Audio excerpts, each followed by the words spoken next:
Hey everyone, it's Jason. Welcome to a Pop Funkoverse unboxing for the Marvel's, I guess this would be the base game, maybe series set 1. So this is going to be with your four of the main Avengers from the movies at least. Black Widow, Captain America, Iron Man, and Black Panther. So this has modes so that, like all the Funko games, you can play and mix and match with anybody else. But there's stuff so you can kind of set it up like they have it set to the Civil War, so you can have Iron Man and Black Panther versus Black Widow and Captain America. Or you could, do the Team Black versus the Team Red, White, and Blue if you want, however you like to do it. So, of course, in the instructions, it's going to go through all the different stuff. Setups, all that type of stuff. There is a couple of different stuff in here. If you want to know more about the game, check out my how to play video. This is going to be more going through what's actually in the box. So, I'm going to get out of the generic stuff right away. So, I'm going to move these guys back a bit. So, like most of these, we're going to get our 6 dice, which are going to have our 3 different sides. Our challenge side, our defense side, and our exclamation side. Nothing special about them, really, other than that. We are going to get 8 exhausted tokens. And that's 1 for each of these characters, and then 1 for each of the generic characters, which, we'll show off a little bit later. So that way, if you're playing a 4-player game, each player can have 1 of the actual Funkos and 1 of the generic characters. And you can have exhausted tokens for everyone. Most games always have... Well, all games will have at least 1 exhausted token per every available character. And we also have the tokens for those characters. So you have like a Dora Milaje to go with Black Panther. An Iron Drone to go with Iron Man, of course. A Shield Agent and a Shield Operative, which Agent's supposed to go with Captain America, and the Operative's supposed to go with Black Widow. But since they're all, generic characters, and the flip side just says they're knocked down, you can mix and match them however you want.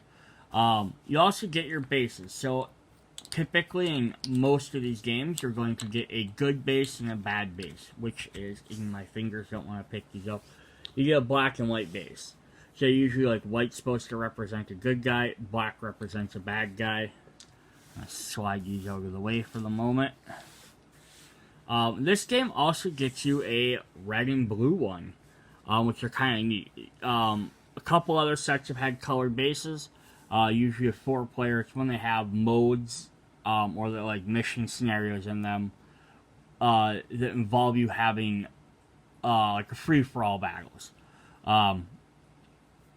So one thing that's also unique about the Marvel set, at least as of now, is they added bases on here. So you notice all the characters are standing up just fine without these special bases. So I don't know if this is just a Marvel design or if this is going to be a future design for all the sets.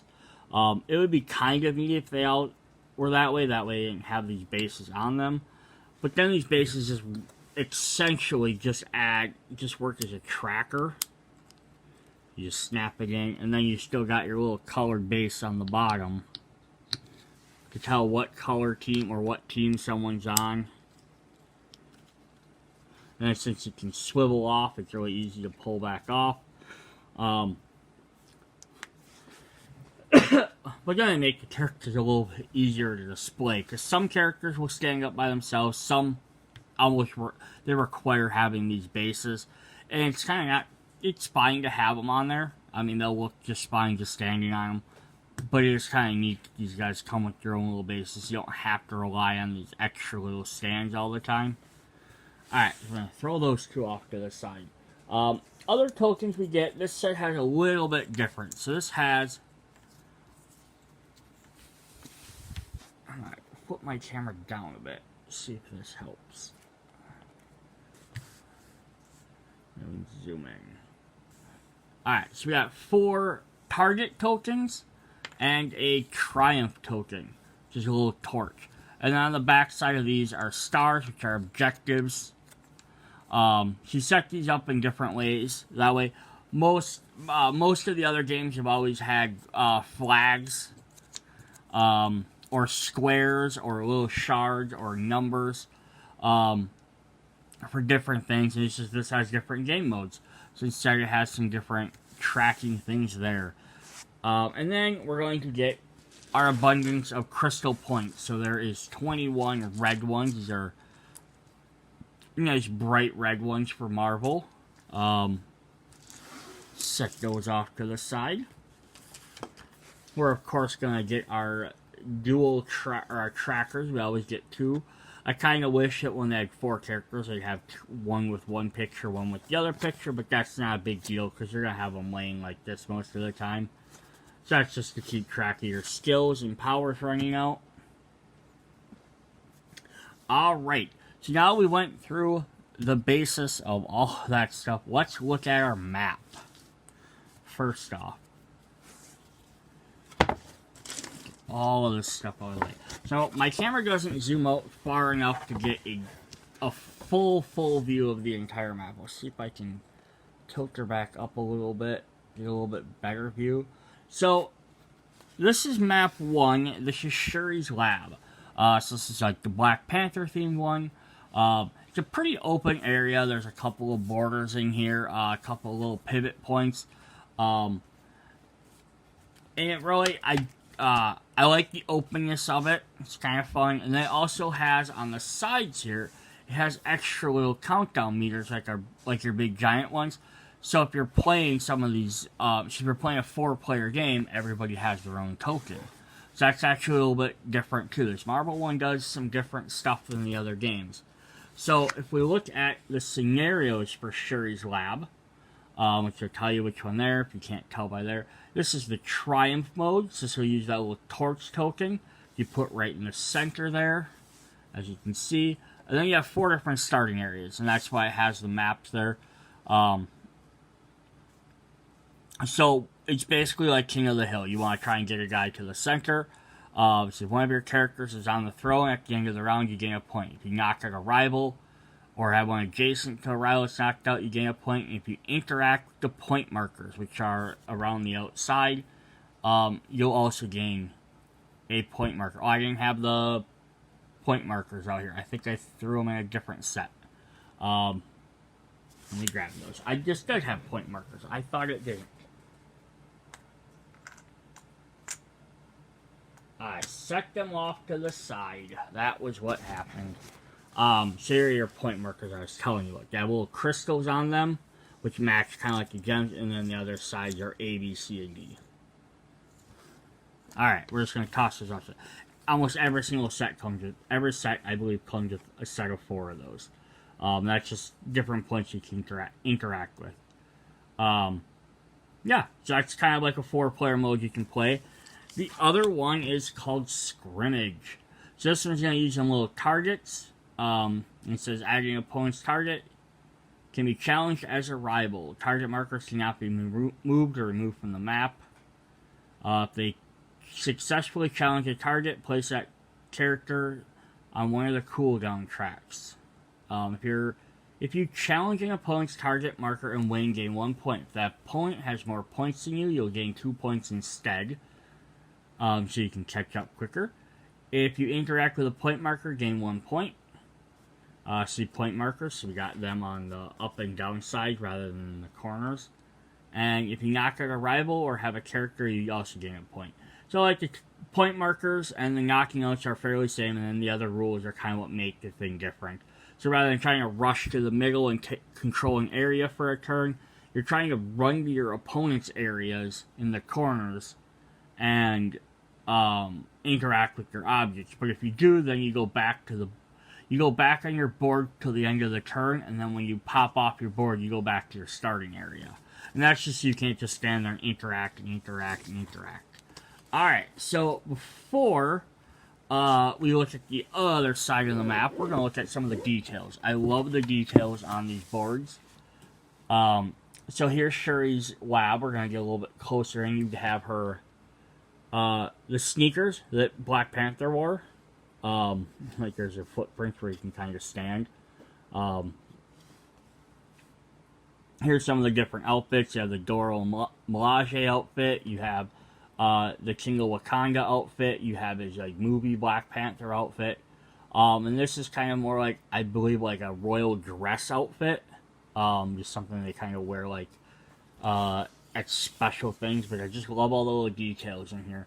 So I'm just going to kind of scroll through. There's all this little, they're harvesting some vibranium down here. All the different vials of stuff.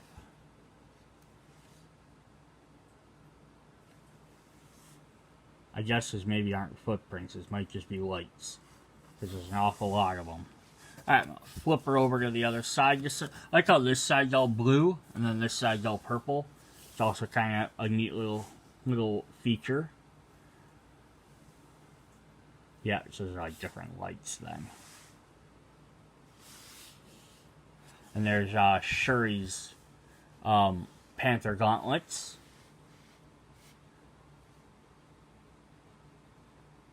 There's like a control chair. Just some interesting stuff in there. Alright. Then the other side is the Shield Helicarrier. So this map goes all the way to the edge. There is almost complete openness. There are blocking aisles here where like the computer screens are on either side. And then there's like one up on the front there where there's some weapons sitting, and then some spots in the far corners. Otherwise, this is a fairly open map. So what are we going to do on here? We have the Helicarrier bridge. We have a siege. So this is a little bit different one as well. One player starts on the outside. One starts in the middle. It's melee. This is a player with the light bases on the defense. Is the defender and player with the dark bases of the attacker. On the first turn, the attacker goes first. The defending starts in the melee. At the end of a round, if the defender has at least one character in the melee, they gain 1 point. 1 additional point if they have more characters in the melee than the attacker. So the people in the middle want to try and keep the other guys out. If at the end of the round, an attacker has at least one character in the melee, they gain 1 point. 1 additional if they have at least as many characters as the defender. So if the defender has at least one, they're always going to gain a point, and they gain more if they have more players. And then the same thing goes for the attacker. If they have at least one, they gain 1 plus 1 more for each one. So they can push them out or knock them out, whatever works. If you knock out a rival, you also gain a point, and if you interact, you can gain a point. So it might be worth both directions. Is you might say, well, the melee guys would just sit in the middle here and just wait for the other guys to come. But they might have to run out to interact with points to try and gain extra points that way, other than just waiting until the end of the turn. Or they might have to run out to try and stop the attackers, because the attackers could just keep running in here and just never go to the middle and try and make points that way. So it's an interesting little mode. And then we have leaders, which is a very common one we have. It just has a starting area each side, 4 point markers, 2 special point markers for each team. Again, you get a lot of points for, you secretly choose a leader, and then if your leader knocks out a rival leader, you gain 4 points. If your leader's ally knocks out a rival, if your ally knocks out a rival leader, you gain 3 points. If your leader knocks out a regular rival, you gain 2 points. If your leader's ally knocks out a rival, you gain 1 point. So basically, the more important they are, the more points they're worth. And if you interact with a point marker, you gain 1 point. So it's kind of just, you gotta try and be running up here to get these, but you also gotta work on knocking out other specific characters. And this one's built a little bit differently, because it's kind of like a little race, which is interesting. Alright, so then let's look at this map a little bit closer. So we'll close this in half so we can move it around a bit more. So we got some different stuff on the Helicarrier, and then it's neat as this is based off the movie. So you're going to notice right here we have a game over screen. This is the guy that was playing Galaga. If we remember that scene from the Avengers, Iron Man calls him out. Up here on the deck we have Hawkeye's bow. And if we flip it over, we have Thor's hammer. There's not a lot of extra little too hidden detail in here, but they didn't really spend a lot of time in here. But it is neat with all the extra stuff, like you have little brochures and mugs and stuff ever. There's this fun little detail. You have Coulson's desk there, the Captain America cards, which are also Funko Pops. Alright, so that's the board. And then let's go over the character cards.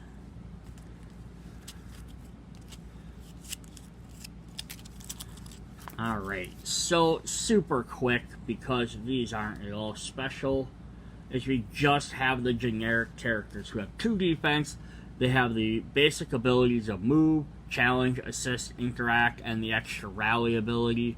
So you have a shield operative, Dora Milaje, Iron Drone, and Shield Agent. So you get 4 other different ones to use. Now, if you have other sets, you can always definitely mix and match. Currently, there's only these 4 Avengers, so there's no other Avengers to mix and match with. But that doesn't mean that won't always be the case. Alright, so first up we have good old Captain America. He's peer over the back there. So he has a 4-cost red attack. Oh, I didn't even probably show off those tokens. I didn't. Yeah, so you're going to get a bunch of the different little tokens as well. I was wondering also why I had extra tokens sitting in my box.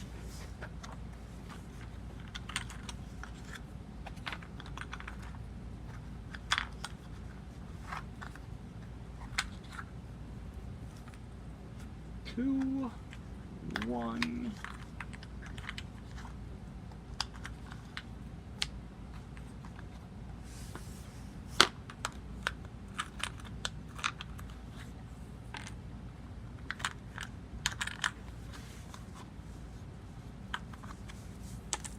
Alright. Sorry about that. I'm gonna scooch this out of the way quick. So you're also going to get your standard tokens. Blues, greens, grays, so you're going to have one for different characters. Alright. It probably wasn't worth stopping the video for, but on the side it'll show Captain America is one of the few characters that gets 3 tokens. Most characters only get 2, as you can see with all the rest of them. But he has 3 different abilities. So he has, I can do this all day. Stand up or do an action. Then do an extra action. Captain America can do this while knocked down, limited once per turn. So that's actually pretty neat. And it costs 4, so it's going to take a while for him to get it back. And then you have Shield Throw, which is a challenge ability. Range 3, challenge 1. Roll 1 extra die for each type of ability token in your cooldown track. So it's kind of gets more powerful if you use the other 2 types. The other 2 abilities first. And then he also has No, You Move, a challenge for 3, push a target 1 square.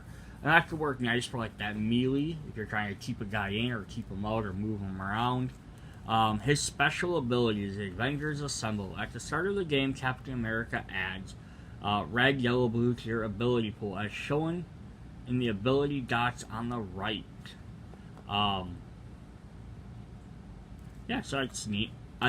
It's kind of an odd one because if I'm understanding, it's just saying he has all 3 of them, not that he has 2 of each.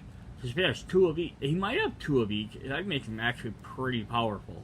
But if he only gets 1 of each, that's kind of just a useless ability because you kind of already know that was going to happen. But I don't believe the rule book had any clarification on that. Let me just double check quick. Wakanda Forever. No, it does not. Yeah, so that'd be something that might have to, like, question on which way it goes. They don't give you any extra tokens in the game to start off with to do that.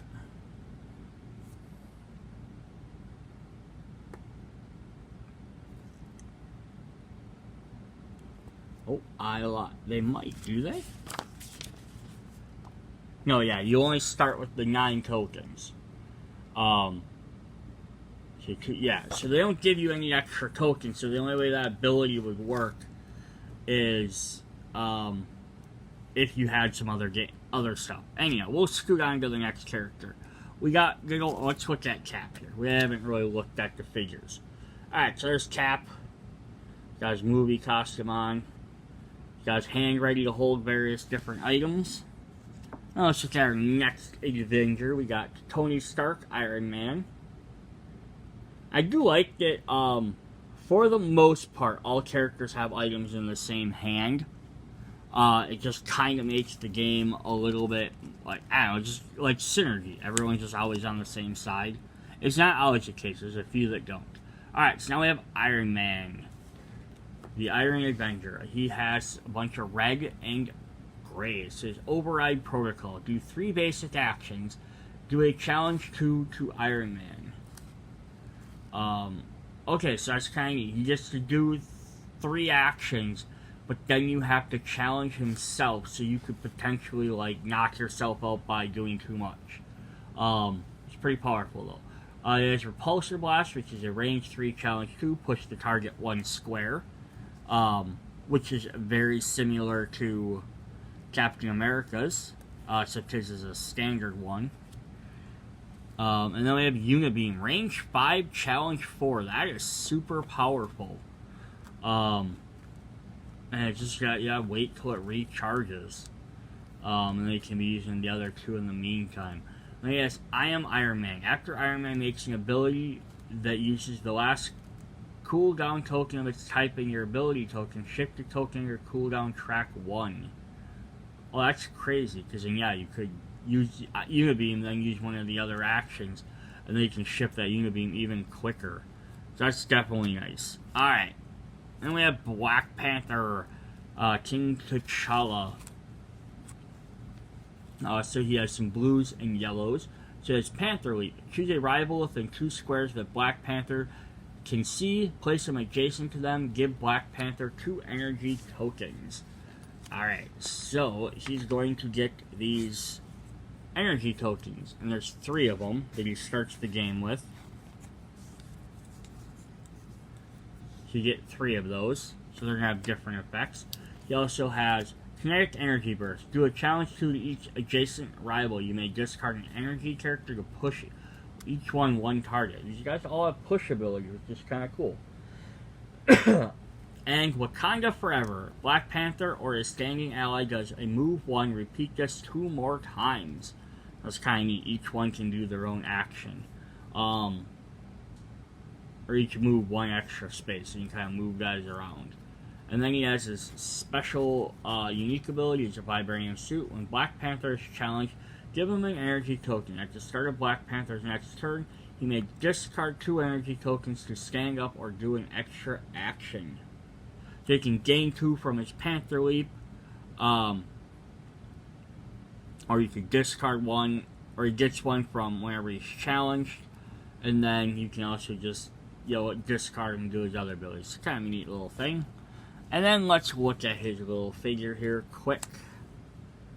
Again, these are like movie costumes, more so than like the comic book. Which is kind of interesting because, like, the DC, which would be the other comic book characters, are all very comic booky. They're also the first ones. There wasn't really a lot of established, different characters other than Batman and some villains, though, for the movies at the time, so it's understandable. Black Widow. Hurricane Throw. Move 1, challenge 4, push the target 1 square. It says Widow Bites. Challenge 3. If you win, shifting ability token on your opponent's cooldown track up 1. Ooh, that's mean. And then Covert Ops. Swap positions with an ally on the map. You may stand Black Widow and the ally up. Black Widow can do this while knocked down. Nice. And then her special is Espionage Expert. After Black Widow does a challenge, she may do a move 1. That's kind of cool. You can hit someone and you can run away from them. She's the only... I was going to say she's the only one that doesn't have a range, but I guess Black Panther doesn't. But you can also attack multiple people. Alright, so there's the Black Widow. Second blue lines on there. Alright, so then the last thing we have are, usually every character has the item, the little tiny things that will go in their hand. This game instead has 2 objective cards, which are brand new cards for the game. So you can get Hack the Terminal, which says your character may interact with the terminal to secure it. While the terminal is secured, at the start of the round, you may shift a token on your cooldown track 2.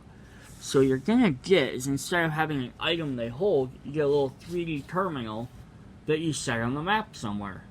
And then wherever you set it, is then someone can go up, interact with it, and as long as they secure it and nobody else touches it, at the beginning of the next round, you can move your stuff down. So it's kind of a neat also thing. So if you're playing these other little modes, you can add these other little objectives for people to go after. The other one is Retrieve the Vibranium. Your character may interact with Vibranium to secure it. While the Vibranium is secured, your character rolls 1 extra die on the first non-ranged challenge they do each turn. And then there's the case of Vibranium. And there's a little Black Panther logo up on the top. I like that they detailed it all the way around. There's actually some pretty good detail in there. Yeah, that definitely makes there's a little bit more detail on that computer. These objectives do make the game a little bit more interesting than just giving someone a weapon, or an item. The later the sets have gotten, they've added different modes, like this one has the Siege, and Siege is one of them. And it adds like this objective, it adds different modes to gameplay. So it's like, even if you're like, oh, I don't really like the Avengers that much, this might be something interesting to buy it for us, because then you can get like these 2 different objectives. I wouldn't say buy the full set only for these, because that's a lot of money for two little things. But like, you get the maps, you get all the extra gems, you get the different modes to play. So even if you I don't like Black Widow, or I don't really like Black Panther, but you like Cap and Iron Man, it might be worth buying it, so you can get these extra little things. But that's what we got for this video. This was the Funkoverse Marvel base set, I guess. Set 1. See you guys in the next video. Bye.